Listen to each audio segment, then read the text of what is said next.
Hello friends, स्वागत है आपका हमारे चैनल झारखंड स्टडी 99 पर। फ्रेंड्स, आज के इस वीडियो पर कवर करेंगे गोदान उपन्यास, इसके बाद जो है मैला आंचल उपन्यास और एक है राग दरबारी उपन्यास। यानी ये तीनों उपन्यास से जो है फ्रेंड्स जितने भी इम्पोर्टेंट सवाल बनते हैं, और ये जो सवाल है फ्रेंड्स सेलेक्टेड और इम्पोर्टेंट है। यानी अगर आपके एग्जाम पर जो है उपन्यास से संबंधित यानी तीनों उपन्यासों में से किसी से भी सवाल पूछेंगे तो इन्हीं वीडियो में से जो है आपको सवाल देखने को मिलेंगे। तो चलिए शुरू करते हैं आज की इस क्लास को। और फ्रेंड्स, सारे सवाल इंपॉर्टेंट है, बारी बारी से जो है तीनों उपन्यासों को खत्म करेंगे, तो आप वीडियो के अंत तक बने रहिएगा। अगर आपको फ्रेंड्स वीडियो पसंद आए तो एक लाइक जरूर कर दीजिएगा और चैनल में तो सब्सक्राइब कीजिएगा और इस वीडियो को जो फ्रेंड्स शेयर भी कीजिएगा। तो चलिए शुरू करते हैं आज की इस क्लास को। पहला सवाल है गोदान उपन्यास का कि गोदान में जो चित्रित किया गया है, किस चीज़ को चित्रित किया गया है, शहरी जीवन और वहाँ की संस्कृति को या ग्रामीण जीवन और उसकी संस्कृति को। तो इसका राइट आंसर हो जाएगा ग्रामीण जीवन और उसकी संस्कृति को जो है गोदान उपन्यास में चित्रित किया गया है। गोदान उपन्यास के लेखक कौन है?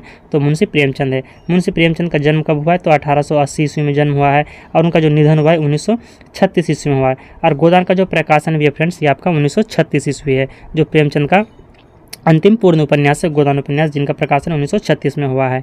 नेक्स्ट सवाल है गोदान उपन्यास के केंद्र में है। गोदान उपन्यास का जो केंद्र बिंदु क्या है? तो गाय की लालसा। मतलब इसका जो उपन्यास है केंद्र में जो है तो गाय की लालसा है। हालांकि यह किसान की समस्या पर आधारित है, लेकिन अगर पूछे कि गोदान उपन्यास के केंद्र में क्या है तो एक गाय की लालसा है। जो होरी की लालसा थी एक गाय खरीदने की। मजदूरी करना कोई पाप तो नहीं, किसान बिगड़ जाए तो मजदूर हो जाता है और मजदूर यदि बन जाए तो किसान हो जाता है। यह कथन किस उपन्यास से संबंधित है? तो ये कथन है गोदान उपन्यास से। फ्रेंड्स, आपको जो है ये कथन को याद रखना है कि ये कथन क्या कहा गया है। ये गोदान उपन्यास का तो है, लेकिन आपको गोदान से इंपॉर्टेंट है, कथन को याद रखना। कथन पर है कि मजदूरी करना कोई पाप तो नहीं, किसान बिगड़ जाए तो मजदूर हो जाता है और मजदूर यदि बन जाए तो किसान हो जाता है। तो आप ये पॉइंट याद रखिएगा कि अगर किसान और मजदूरी की बात करेंगे कथन पर तो वो आपके गोदान उपन्यास समझ जाए, क्योंकि होरी एक किसान था। नेक्स्ट सवाल है हमारा, क्या खाकर मोटे हुए हो? मोटे तो वे होते हैं जिन्हें न ऋण की सोच हो न मर्जात की चिंता। 100 को दुबला करके तब कोई एक मोटा होता है। यह मोटा होना तो बेहयाई है, सुख तो तब है जब सब मोटा हो। कथन किस उपन्यास से उद्धृत है? तो यह गोदान उपन्यास से उद्धृत है, यानी गोदान उपन्यास से लिया गया है। नेक्स्ट सवाल है, गाँव क्या था? पूर्वा या 10-12 घरों का, जिसमें आधे खपरेल के थे, इसके बाद आधे फूस के। प्रस्तुत पंक्ति किस उपन्यास से ली गई है? तो गोदान उपन्यास से ली गई है। गोदान उपन्यास का पात्र नहीं है, कौन जो है पात्र नहीं है? गोबर पात्र है, राय साहब है और मेहता है। जबकि जो है ये जो जलपा दिया हुआ ये आपके गोदान उपन्यास का पात्र नहीं है। नेक्स्ट सवाल है, प्रेमचंद जी का अंतिम उपन्यास कौन सा है? तो मैं आपको पहले ही बता चुका हूँ कि प्रेमचंद जी का जो अंतिम उपन्यास है क्या है? तो गोदान है। Option number B right answer होगा। गोदान का प्रकाशन कब हुआ? 1936 ईस्वी में हुआ है, जब प्रेमचंद का तो और इसी वर्ष जो है प्रेमचंद का निधन वर्ष भी है। मंगलसूत्र भी फ्रेंड्स जो है आपके गोदान का है, गोदान बोल रहे हैं, मुंशी प्रेमचंद का ही रचना है। नेक्स्ट सवाल है, निम्नलिखित में से कौन सा पात्र नई पीढ़ी के किसान का प्रतिनिधित्व करता है? तो नई पीढ़ी के किसान पूछेंगे तो आपका इसका राइट आंसर हो जाएगा Gobar. Option number C right answer हो जाएगा। नई पीढ़ी के किसान का प्रतिनिधित्व गोबर करते हैं। गोदान उपन्यास का बुद्धिजीवी एवं आदर्शवादी चरित्र क्या है? तो यहाँ पर पूछा गया कि बुद्धिजीवी एवं आदर्शवादी चरित्र है Mehta. Option number D right answer हो जाएगा मेहता। नेक्स्ट सवाल है, गोदान उपन्यास के किस पात्र को तितली, मानवी तथा देवी रूप में प्रस्तुत किया गया है? तो मालती को प्रस्तुत किया गया है। गोदान में ग्रामीण जीवन तथा नगरीय जीवन दोनों कथाओं को जोड़ने में सेतु का कार्य किस पात्र ने किया है? तो राय साहब अमरपाल सिंह ने किया है। राय साहब अमरपाल सिंह ऐसा चरित्र है, ऐसा पात्र है जो ग्रामीण जीवन तथा नगरीय जीवन दोनों को जो है जोड़ने में सहायक होते हैं, यानी दोनों को जो है ग्रामीण और नगरीय को जोड़ने का कार्य किए हैं। नेक्स्ट वाले हमारा 12वां प्रश्न, गोदान किस प्रकार का उपन्यास है? आदर्शोन्मुखी, यथार्थवादी, ए और बी दोनों या प्रगतिवादी? तो इसका राइट आंसर हो जाएगा ऑप्शन नंबर सी, आदर्शोन्मुखी और यथार्थवादी प्रकार का उपन्यास है गोदान उपन्यास। अगला सवाल है, प्रेमचंद के किस उपन्यास को ग्रामीण जीवन एवं कृषि संस्कृति का महाकाव्य कहा जाता है? तो गोदान को कहा जाता है। नेक्स्ट सवाल है, चौगाने हस्ती नामक उर्दू उपन्यास को प्रेमचंद ने हिंदी में किस नाम से लिखा है, तो इन्हें जो है लिखा है फ्रेंड्स रंगभूमि नाम से। आपको ये इंपॉर्टेंट, वेरी वेरी इंपॉर्टेंट सवाल है कि रंगभूमि का जो है, रंगभूमि जो है यह एक उर्दू उपन्यास था, चौगाने हस्ती नाम था उर्दू पर, और इस उपन्यास को जो है हिंदी में किस नाम से लिखा है, तो रंगभूमि के नाम से लिखा है। हिंदी के किस उपन्यासकार ने कथा साहित्य को मनोरंजन के स्तर से ऊपर उठाकर जीवन के साथ जोड़ने का काम किया, तो इसका राइट आंसर हो जाएगा प्रेमचंद। प्रेमचंद जो है हिंदी के वैसा उपन्यासकार थे जिन्होंने कथा साहित्य को मनोरंजन का माध्यम नहीं माना, बल्कि कथा साहित्य को जो है, उपन्यास को जो है उस स्तर से, मनोरंजन स्तर से ऊपर उठाकर जीवन के साथ जोड़ने का काम किया मुंशी प्रेमचंद ने। प्रेमचंद के किस उपन्यास में स्त्रियों के आभूषण प्रेम के दुष्परिणाम दिखाए गए हैं, तो यह दिखाए गए हैं गबन उपन्यास पर। निम्नलिखित में से प्रेमचंद कौन सा उपन्यास सबसे अंत में प्रकाशित हुआ है, तो सबसे अंत में प्रकाशित हुआ है गोदान उपन्यास। गोदान उपन्यास जो है सबसे अंत में प्रकाशित हुए हैं। नेक्स्ट सवाल है, निम्नलिखित में से किस उपन्यास को गोदान की पूर्व पीठिका कहा गया है, तो गोदान की पूर्व पीठिका कहा गया रंगभूमि उपन्यास को। Option number D right answer हो जाएगा। रंगभूमि को जो है गोदान उपन्यास की पूर्व पीठिका कहा गया है। प्रेमचंद द्वारा रचित गोदान उपन्यास का प्रकाशन वर्ष क्या है, तो मैं पहले ही बता चुका हूँ कि गोदान जो उपन्यास है इनका जो प्रकाशन वर्ष है तो आपका 1936 ईस्वी है, जो कि प्रेमचंद का अंतिम उपन्यास और पूर्ण उपन्यास है, अंतिम पूर्ण उपन्यास है।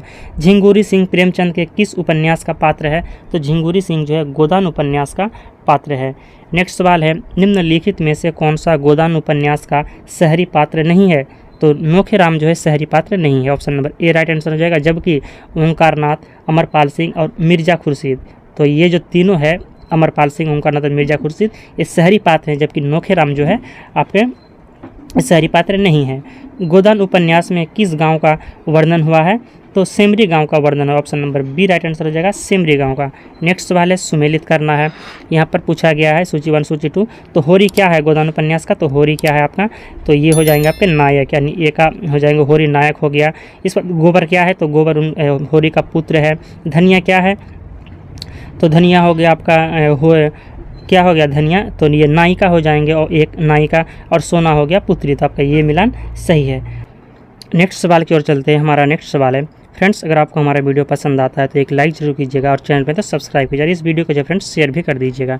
नेक्स्ट सवाल है हमारा मैला आंचल, तो मैला आंचल के लेखक कौन है, तो फणीश्वरनाथ रेणु है। मैला आंचल के लेखक कौन है, फणीश्वरनाथ रेणु है।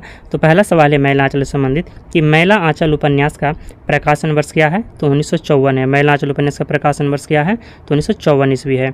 मैला आंचल उपन्यास का पात्र नहीं है, कौन सा एक पात्र है जो कि मैला आंचल उपन्यास का नहीं है, तो हरिया नहीं है। जबकि डॉक्टर प्रशांत, कालीचरण, बावन दास, ये सभी तीनों जो क्या है मैला आंचल के पात्र हैं, हरिया नहीं है। नेक्स्ट सवाल है हमारा, फणीश्वरनाथ रेणु ने मैला आंचल उपन्यास में किस गांव का वर्णन किया है, तो मेरीगंज गांव का वर्णन किया। Option number B right answer हो जाएगा, मेरीगंज गांव का। मैला आंचल उपन्यास के नायक के रूप में चित्रित किया गया है, किसे चित्रित किया गया है, तो वहाँ के अंचल को चित्रित किया है। इसमें जो है फ्रेंड्स यह एक आंचलिक उपन्यास, यानी एक आंचल को जो है केंद्र में रखकर इस उपन्यास का रचना किया गया, इसलिए इसका राइट आंसर हो जाएगा वहाँ के आंचल को। महिला आंचल उपन्यास के रूप में जो नायक के रूप में चित्रित किया गया, वहाँ के आंचल को भौगोलिक रूप से चित्रित किया गया है। निम्नलिखित में से कौन सा पात्र मैला आंचल से संबंधित है, कौन सा संबंधित है, तो डॉक्टर प्रशांत बनर्जी, रोमा राय साहब या कल्कि, तो इसका राइट आंसर हो जाएगा ऑप्शन नंबर है, डॉक्टर प्रशांत बनर्जी जो है मैला आंचल उपन्यास का पात्र है। उपन्यासकार ने मेरीगंज गांव के संपूर्ण जीवन को अंकित करने के साथ साथ किस समस्या को चित्रित किया है, तो आर्थिक समस्या को चित्रित किया। Option number B right answer है, आर्थिक समस्या को चित्रित किया है। नेक्स्ट सवाल है, मैला आंचल उपन्यास का कथानक कहाँ तक फैला है, तो ये फ्रेंड्स आपके आज़ादी से कुछ पहले तथा कुछ बाद तक का फैला हुआ है। मैला आंचल उपन्यास का कथानक कहाँ तक फैला है, तो आज़ादी से कुछ पहले तथा कुछ बाद तक। मैला आंचल उपन्यास का नायक हो सकता है, कौन हो सकता है, तो इसका नायक जो है फ्रेंड्स लोक, option number A right answer हो जाएगा, लोक हो सकता है। नेक्स्ट सवाल है, मैला आंचल उपन्यास में फणीश्वरनाथ रेणु का ध्यान कहाँ केंद्रित रहा है, तो गांव की सांस्कृतिक बनावट को चित्रित करने में। Option number B right answer है। मैला आंचल उपन्यास का कथानक कितने खंडों में विभक्त है, वेरी वेरी इंपॉर्टेंट सवाल, तो यह जो है 2 खंडों में विभक्त है। Option number C right answer हो जाएगा। मैला आंचल का जो कथानक है कितने खंडों में विभक्त है, तो 2 खंडों में विभक्त है। नेक्स्ट सवाल है, मैला आंचल उपन्यास में कौन सा प्रसंग थोपा हुआ नजर आता है, तो रुस्तम की कुश्ती वाला प्रसंग। ये जो रुस्तम की कुश्ती वाला प्रसंग है, यह प्रसंग जो है मैला आंचल उपन्यास में थोपा हुआ नजर आता है। मैला आंचल उपन्यास में संथाल टोली में बजने वाला मादल किस किसकी प्रेरणा देता है? तो ये जो प्रेरणा देता है तो इसका राइट आंसर हो जाएगा ऑप्शन नंबर बी, संघर्ष की। ये जो मानदल जो प्रेरणा देता है ना, बजने वाला मानदल है, बाजा है, तो ये किसकी प्रेरणा देता है? तो संघर्ष की प्रेरणा देता है। नेक्स्ट सवाल की ओर चलते हैं। हमारा नेक्स्ट सवाल है,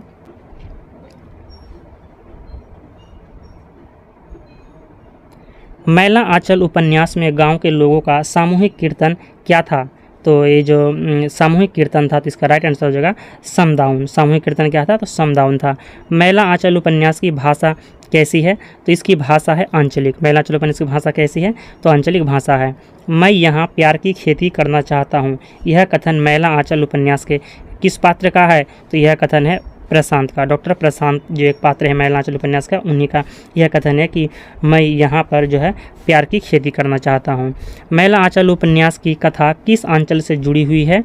तो बिहार का पूर्णिया जिला। बिहार का पूर्णिया जिला से जो है यह मैला आंचल उपन्यास जुड़ी हुई। Option number C right answer है। आंचलिक उपन्यास की कौन सी विशेषता नहीं है? तो आंचलिक जीवन का चित्रण करना, आंचलिक भाषा का प्रयोग करना, आंचलिक लोक जीवन एवं रीति रिवाजों का चित्रण, या स्वाधीनता आंदोलन का चित्रण। तो क्या इसका राइट आंसर हो जाएगा? इसका राइट आंसर हो जाएगा ऑप्शन नंबर डी जो है सत्य नहीं है, यानी ये विशेषता नहीं है, जबकि ए, बी और सी तीनों विशेषता है। आंचलिक उपन्यास उसे कहते हैं जो आंचलिक जीवन का चित्रण करता हो, आंचलिक भाषा का प्रयोग करता हो और आंचलिक लोक जीवन एवं रीति रिवाजों का चित्रण करता हो। नेक्स्ट सवाल है, मैला आंचल उपन्यास में मेरीगंज के लोगों में किस दल को लेकर विशेष आस्था थी? जिसका राइट आंसर हो जाएगा उपरोक्त सभी, यानी कांग्रेस दल, कम्युनिस्ट और कुर्ती वाले समाजवादी दल के कर्मी। ये जो तीनों दल थे, इन तीनों दल को लेकर जो है विशेष आस्था थी। नेक्स्ट सवाल है हमारा, अब है फ्रेंड्स हमारा राग दरबारी उपन्यास, जो कि तीसरा उपन्यास है। तो राग दरबारी उपन्यास से क्या क्या सवाल बनते हैं ये देख लेते हैं। और जो है फ्रेंड्स आपके जो सवाल है सारे इंपॉर्टेंट है और इन्हीं सवाल में से जो आपको एग्जाम पर देखने को मिलेंगे। तो जितने भी सारे सवाल हैं आप इसे एक बार हो, दो बार हो अच्छी तरह से जो है वीडियो को देखकर याद कर लीजिएगा। पहला सवाल बन रहा है राग दरबारी उपन्यास से कि राग दरबारी उपन्यास का प्रकाशन वर्ष क्या है? तो फ्रेंड्स इसका जो है आपको तो मालूम ही होगा कि राग दरबारी उपन्यास के लेखक कौन है, तो श्रीलाल शुक्ल हैं। अब यहाँ पर पूछा है कि राग दरबारी उपन्यास का प्रकाशन वर्ष क्या है? तो इसका प्रकाशन वर्ष है 1968 ईस्वी। Option number A right answer हो जाएगा 1968 ईस्वी। राग दरबारी उपन्यास के लिए श्रीलाल शुक्ल को कौन सा पुरस्कार प्राप्त हुआ है? तो साहित्य अकादमी पुरस्कार प्राप्त हुआ। Option number B right answer हो जाएगा साहित्य अकादमी पुरस्कार प्राप्त हुआ है। कब प्राप्त हुआ है फ्रेंड्स? तो इन्हें साहित्य अकादमी पुरस्कार मिला 1969 ईस्वी में। आप ये पॉइंट भी याद रखिएगा। 68 में इनका प्रकाशन वर्ष है और 69 में जो है साहित्य अकादमी पुरस्कार मिला है। नेक्स्ट सवाल है, श्रीलाल शुक्ल के किस उपन्यास का 15 भारतीय भाषाओं के अतिरिक्त अंग्रेजी में भी अनुवाद प्रकाशित हुआ है? तो राग दरबारी का प्रकाशित हुआ है। तो आपको याद रखना है कितनी भाषाओं का? तो 15 भारतीय भाषाओं के अलावा अंग्रेजी में भी अनुवाद हुआ है। श्रीलाल शुक्ल की किस रचना के लिए एक दूरदर्शन धारावाहिक निर्माण भी हुआ? तो राग दरबारी के लिए। Option number D right answer है राग दरबारी के लिए। नेक्स्ट सवाल है, राग दरबारी उपन्यास में कौन सा पात्र नायक के रूप में आदि से अंत तक कथा के केंद्र में बना रहता है? तो ये रहते हैं वैद्य जी। Option number B right answer हो जाएगा वैद्य जी। राग दरबारी उपन्यास में कौन सा पात्र आज की क्रांतिकारी युवा पीढ़ी का प्रतीक है? तो इस पर जो है क्या प्रतीक है? तो रूपन। Option number D right answer हो जाएगा रूपन। युवा पीढ़ी का जो प्रतीक के रूप में किसे दर्शाया गया है? तो रूपन बाबू को दर्शाया गया है। नेक्स्ट सवाल है हमारा, निम्नलिखित में से कौन सा उपन्यास व्यंग्यपरक उपन्यास है? तो ये मालूम है आपको कि राग दरबारी जो उपन्यास ये एक प्रकार क्या है? तो व्यंग्यपरक उपन्यास है। राग दरबारी उपन्यास में किस गांव का उल्लेख हुआ है? तो इस पर उल्लेख हुआ है शिवपालगंज का। Option number B right answer है। राग दरबारी उपन्यास में किसका उल्लेख हुआ है? तो शिवपालगंज का उल्लेख हुआ है। राग दरबारी उपन्यास में किस जीवन की समीक्षा है? तो इस पर जो है ग्रामीण जीवन की समीक्षा। Option number B right answer है ग्रामीण जीवन की समस्या है। अगला सवाल है, श्रीलाल शुक्ल ने अपने उपन्यास राग दरबारी में किसे समेटने का प्रयास किया है? तो भारत के गांवों में जन्मी विसंगतियों को समेटने का प्रयास किया है। नेक्स्ट सवाल है, निम्नलिखित में से कौन सा पात्र राग दरबारी उपन्यास का है? वैद्य जी, रूपन, बाबू रामाधीन, भीखम खेड़वी या ये सभी? तो इसका राइट आंसर हो जाएगा ऑप्शन नंबर डी, ये सभी पात्र जो है राग दरबारी उपन्यास का है। अगला सवाल है, निम्नलिखित में से राग दरबारी उपन्यास में रूपन बाबू तथा बद्री पहलवान किसके पुत्र हैं? तो ये हैं वैद्य जी के पुत्र हैं। वैद्य जी के 2 पुत्र थे, क्या क्या, एक हो गया रूपन बाबू और दूसरा हो गया बद्री पहलवान। तो फ्रेंड्स हमारा यहाँ पर जो तीनों उपन्यास से मिलाकर आपके गोदान उपन्यास, इसके बाद है मैला आंचल उपन्यास और राग दरबार उपन्यास से मिलाकर जो है यहाँ पर जो है 53 इंपॉर्टेंट सवाल दिया हुआ था। और सारे सवाल जो फ्रेंड्स इंपॉर्टेंट है, आपको जो है पूरा संभावना है कि एग्जाम पर जो है इन्हीं सवालों में से आपको एग्जाम पर सवाल देखने को मिलेंगे। तो फ्रेंड्स आज के वीडियो को यहीं पर समाप्त करते हैं। अगर आपको वीडियो पसंद आए तो लाइक शेयर जरूर कर दीजिएगा। और फ्रेंड्स नेक्स्ट वीडियो आपको किस टॉपिक पर चाहिए, क्योंकि एग्जाम का तो ज़्यादा दिन नहीं है, हालांकि एडमिट कार्ड तो आज से जारी हो गया है, तो कौन सा आपको वीडियो चाहिए आप कमेंट बॉक्स में जरूर बताइएगा। तो मिलते हैं नेक्स्ट वीडियो को लेकर बहुत जल्द। जय हिंद।